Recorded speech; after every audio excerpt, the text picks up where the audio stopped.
Hello everyone, welcome to my YouTube channel. In this video, we will study about leukemia, and in my previous video, I have explained about colorectal cancer in detail. You can also check that video. So without any delay, let's start the video. So leukemia क्या होता है? Leukemia is a malignancy of leukocyte. जो leukaemia होता है ये malignancy होती है leukocytes की, मीन्स WBC का कैंसर होता है ल्यूकेमिया, ठीक है.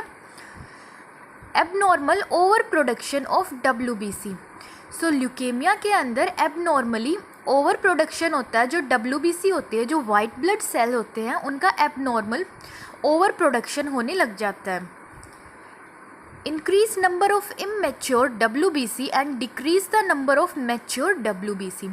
एंड इसके अंदर जो immature WBC का काउंट होता है वो इंक्रीज़ हो जाता है एंड डिक्रीज़ देखने को मिलता है जो mature WBC का नंबर है वो, जिसकी वजह से ल्यूकेमिया देखने को मिलता है.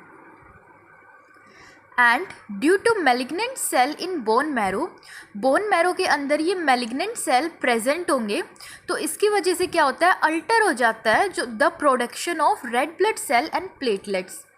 अब अगर बोन मैरो के अंदर ऐसे मैलिग्नेंट सेल प्रोड्यूस होंगे तो इसकी वजह से जो रेड ब्लड सेल हैं, जो प्लेटलेट्स हैं, उनका भी नंबर अल्टर हो जाएगा, ठीक है, जिसकी वजह से RBC और जो प्लेटलेट है उनका भी काउंट डिक्रीज़ देखने को मिलता है. इसकी वजह से मैलिग्नेंट सेल प्रेजेंट होने की वजह से बोन मैरो के अंदर सो डिक्रीज़ देखने को मिलेगा. इसकी वजह से रेड ब्लड सेल और प्लेटलेट्स का काउंट भी. एंड ल्यूकेमिया के अंदर इस वजह से देखने को मिलता है पैनसाइटोपिनिया. तो पैनसाइटोपिनिया क्या होता है, इसके अंदर RBC, प्लेटलेट्स और जो वाइट ब्लड सेल होते हैं, इन तीनों का ही नंबर डिक्रीज़ देखने को मिलता है. Next we will study about causes of leukaemia. So leukemia के कुछ कॉजेज़ होते हैं, जैसे first one is genetic. So ये जेनेटिक भी हो सकता है ल्यूकेमिया, ठीक है. सेकंड, रेडिएशन थेरेपी की वजह से जो बोन मैरो के जो स्टेम सेल्स होते हैं वो डैमेज हो जाते हैं.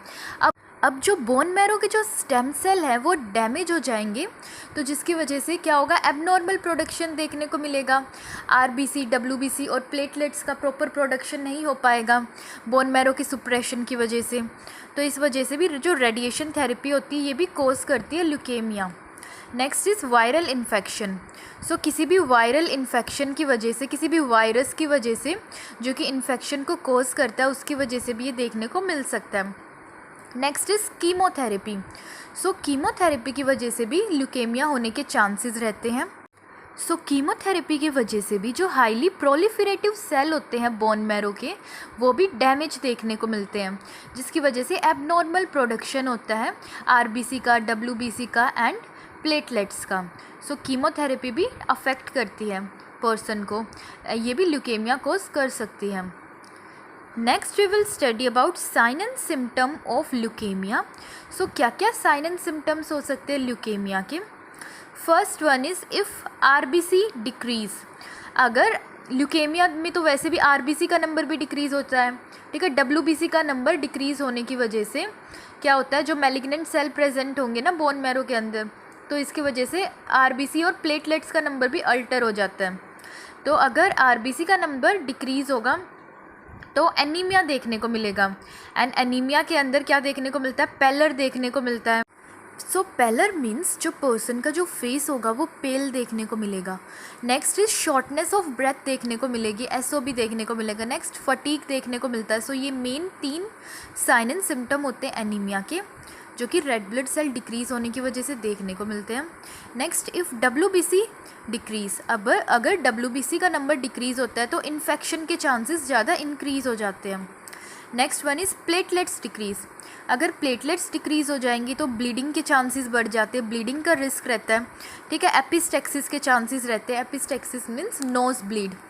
नेक्स्ट, गम्स में से ब्लीडिंग हो सकती है. नेक्स्ट, पेटिकई देखने को मिल सकती है. पेटिकई ब्लीडिंग स्पॉट्स होते हैं. एंड एक्काइमोसिस देखने को मिल सकता है. एक्काइमोसिस भी ब्लीडिंग स्पॉट्स होते हैं. So next we will study about diagnosis of leukaemia. कैसे डायग्नोस कर सकते हैं ल्यूकेमिया को. Bone marrow aspiration. So bone marrow aspiration perform किया जा सकता है। Bone marrow aspiration confirmatory test होता है, डायग्नोज होता है ल्यूकेमिया के लिए, ठीक है। कन्फर्मेटरी डायग्नोस्टिक टेस्ट होता है ये ल्यूकेमिया के लिए। Next types of leukaemia.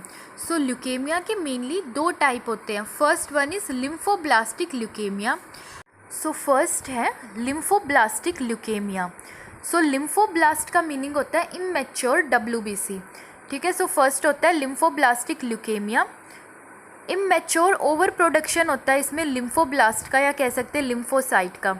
Immature over production होगा WBC का, ठीक है। एंड ये एक्यूट हो सकता है, क्रॉनिक हो सकता है। एक्यूट के अंदर एक्यूट के अंदर आता है एक्यूट लिम्फोब्लास्टिक ल्यूकेमिया। जो एक्यूट लिम्फोब्लास्टिक ल्यूकेमिया होता है ये होता है लेस देन 15 ईयर के जो चिल्ड्रन होते हैं उनमें मोस्ट कॉमन देखने को मिलता है। ये मोस्ट कॉमन होता है चिल्ड्रन के अंदर। Next is chronic lymphoblastic leukaemia. So ये सेकंड टाइप होता है लिम्फोब्लास्टिक ल्यूकेमिया का। Next type is myeloblastic leukaemia. So जो माइलियोब्लास्टिक ल्यूकेमिया होता है इसका मीनिंग भी होता है इमैच्योर WBC, ठीक है, या इसको कह सकते हैं इमैच्योर ओवर प्रोडक्शन ऑफ माइलियोब्लास्ट, या ग्रेन्युलोसाइट्स होते हैं वो इमैच्योर होते हैं इसके अंदर। इसके भी 2 टाइप होते हैं, ये एक्यूट हो सकता है, क्रॉनिक हो सकता है। ये हो सकता है acute myeloblastic leukaemia and second one is chronic myeloblastic leukaemia. So first of all we will study about acute lymphoblastic leukaemia. So जो एक्यूट लिम्फोब्लास्टिक ल्यूकेमिया होता है इसकी पीक एज होती है 4 ईयर। 4 ईयर की एज में ये सबसे ज़्यादा देखने को मिलता है, ठीक है। ये मोस्ट कॉमन मैलिग्नेंसी होती है पीडियाट्रिक्स के अंदर, बच्चों के अंदर मोस्ट कॉमन होता है। एंड इसकी मोस्ट कॉमन कॉम्प्लिकेशन होती है CNS इन्वॉल्वमेंट। ये सेंट्रल नर्वस सिस्टम को इन्वॉल्व करता है एंड जिसकी वजह से इंट्राथिकल जो मेथोट्रेक्सेट है वो दिया जाता है पेशेंट को। मेथोट्रेक्सेट मेडिकेशन दी जाती है पेशेंट को इसके अंदर अगर CNS को इन्वॉल्व करता है। मोस्ट कॉमन जो ALL है मीन्स एक्यूट लिम्फोब्लास्टिक ल्यूकेमिया है वो है B cell ALL means B lymphocytic cell. जो एक्यूट लिम्फोब्लास्टिक ल्यूकेमिया होता है वो होता है मोस्ट कॉमन।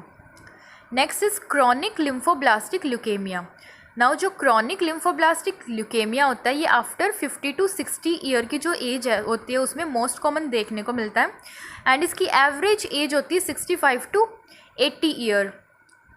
इसका प्रोग्नोस्टिक मार्कर होता है β2 माइक्रोग्लोबुलिन, ठीक है। इसके प्रोग्नोसिस के लिए यूज़ किया जाता है ये marker. Next is acute myeloblastic leukaemia. So अब हम इसके बारे में पढ़ेंगे। माइलियोब्लास्टिक ल्यूकेमिया में एक्यूट माइलियोब्लास्टिक ल्यूकेमिया ये मोस्ट कॉमन होता है 5 to 40 ईयर की जो एज होती है उसके अंदर। Next is chronic myeloblastic leukaemia. So ये मोस्ट कॉमन होता है 40 to 50 ईयर ऑफ एज के अंदर, ये मोस्ट कॉमन देखने को मिलता है। 90 to 95% cases having mutation of gene. So 90 to 95% जो पर्सन होते हैं उनका जो जीन होता है उसमें म्यूटेशन देखने को मिलती है। Next we will study about management of leukaemia. So कैसे मैनेज किया जा सकता है ल्यूकेमिया को। स्टेरॉइड्स दी जा सकते हैं इसमें। सो स्टेरॉइड्स के अंदर प्रेडनिसोलोन दी जाती है इसके अंदर, ठीक है। मेडिकल मैनेजमेंट के लिए दी जाती है प्रेडनिसोलोन। ये सुप्रेस कर देती है जो WBC का जो ओवर प्रोडक्शन होगा उसको। नेक्स्ट इसके अंदर सिम्टोमेटिक मैनेजमेंट प्रोवाइड किया जाता है, सिम्टम्स के अकॉर्डिंग ट्रीटमेंट प्रोवाइड किया जाता है एंड इसके अंदर इन्फेक्शन प्रिकॉशंस को फॉलो किया जाता है क्योंकि WBC का नंबर डिक्रीज़ हो रहा है तो इन्फेक्शन का जो चांसेस होते हैं वो इंक्रीज़ हो जाते हैं अगर WBC का नंबर डिक्रीज़ होता है, तो इसलिए फॉलो किए जाते हैं infection precaution. Next is follow bleeding precaution. अब ब्लीडिंग प्रिकॉशन भी फॉलो किए जाएंगे क्योंकि इसके अंदर प्लेटलेट्स का नंबर भी डिक्रीज़ देखने को मिलता है। अगर प्लेटलेट्स का नंबर डिक्रीज़ होगा तो ब्लीडिंग के चांसेस ज़्यादा बढ़ जाते हैं, तो इस वजह से फॉलो किए जाते हैं bleeding precaution. So guys, that's it for today, and in our next video we will study about lymphoma in detail. And thank you for watching my video. If you really liked my video, then don't forget to like and subscribe to my channel and also hit the bell icon to get notification of my next video.